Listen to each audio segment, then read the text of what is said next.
Love can never be an original thing. Love made me. Love called you to listen to me. All I've ever known is love, yet I seek it like an oasis that I've never felt. Obsessively searching, I got lost in a field of long grass. I saw a hand, then another, then two more. They were dancing in the light, screaming about a love that I could have. In all these perceived realities, all I can ever imagine doing is loving. You ask me, how do you define your love?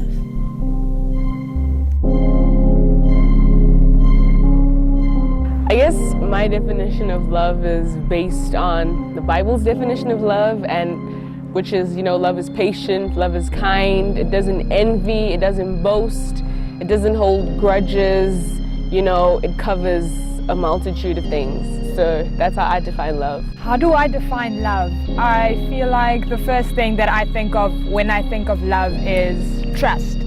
I need to know that I can trust that person to do absolutely anything for me and with me, and that if anything has to happen, that if I need someone to call on, it's going to be that person. So basically, if I have to define love, I'd say it's a parachute.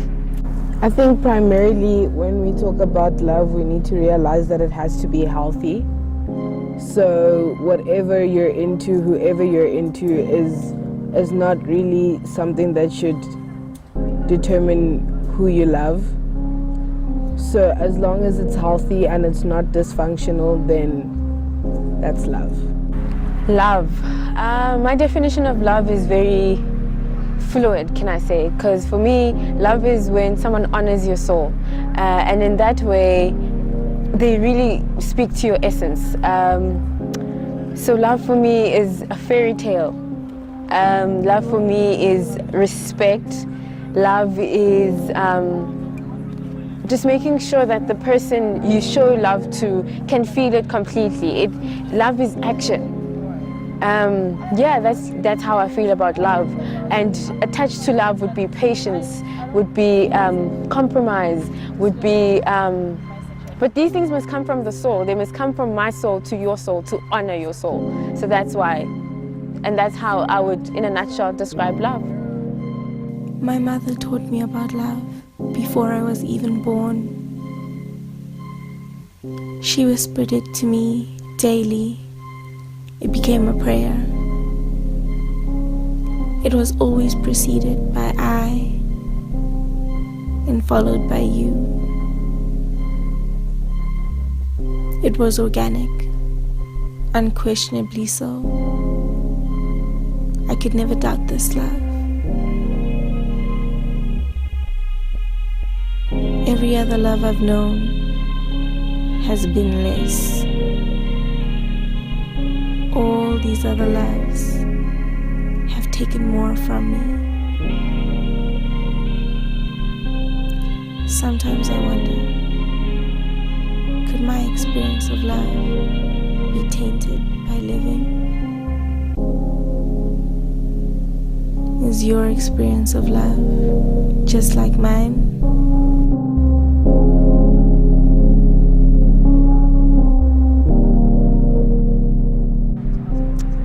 Oh, that's very tricky. I can first start in the family sphere. With my family, love is so natural, it's instinctive. Even when sometimes they do things that would question the relationship, maybe something like communication, but it never tackles the love, because like I said earlier on, the love is a soul thing, it's there. And then with my other experiences, maybe romantic experiences, love has, it's shown me different facets of itself and how I react to what I think love is in that moment. I can tell you that I've been loved differently as a different person. I've grown in love. I've become love.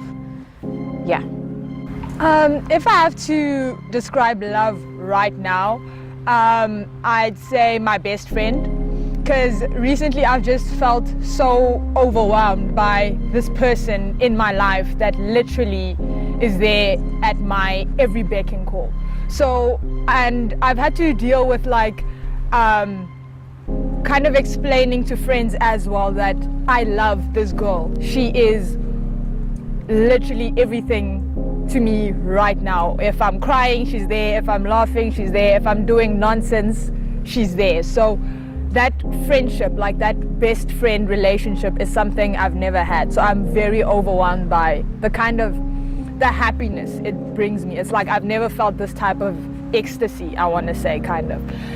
Romantic relationships, I don't know, that's a lot more difficult. I haven't experienced any romantic love for someone, but I'm kind of also, I'm good with that, you know what I'm saying? Because I feel like I have all the love that I need to keep me going, so yeah.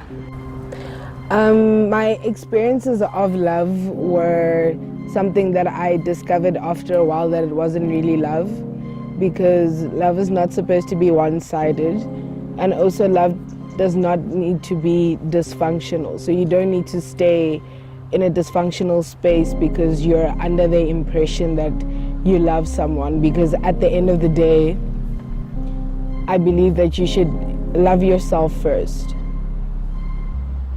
Not that if you don't love yourself, you're incapable of loving, but there comes a time where if you have to choose, you have to choose yourself in order to heal and be able to open yourself up to love another person who knows how to love you. I think from my experience, I've realized that the more love that I give, the more love that I get, and then the more I grow in love. And the more people show love towards me, it makes me want to grow in my love.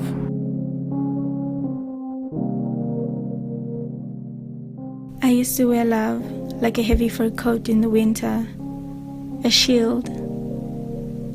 Every offering of love given to me was devoured.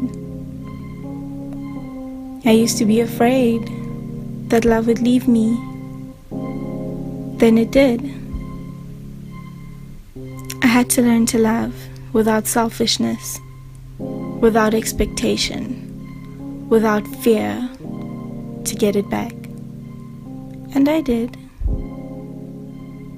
Have they told you about love in the future?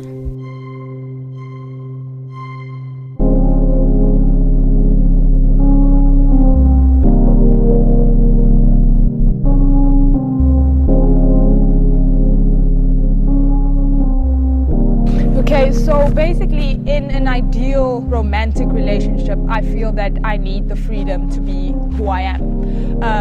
And my boyfriend or, you know, my future husband needs to accept the fact that I'm a feminist, and I'm going to be spewing feminism at the dinner table. I'm going to be spewing feminism when we're with his friends at a bar or whatever. And that's going to have to be accepted. And I think that's what's so important about love, is that you love this person enough to deal with all of their rantings and all of their feminism, and that you actually love them for who they are, and that their identity makes you happy. So I think that's what I'm looking for in a romantic relationship, that all of my kinks and all of my fires I start will be appreciated, you know, and not be, you know, what's that thing, fire extinguished out, you know what I'm saying? Actually, my words don't make sense a lot, but you don't need to be the fire extinguisher in my life if there's going to be love between us, you know what I'm saying? Love doesn't have to be an exercise, it should be organic.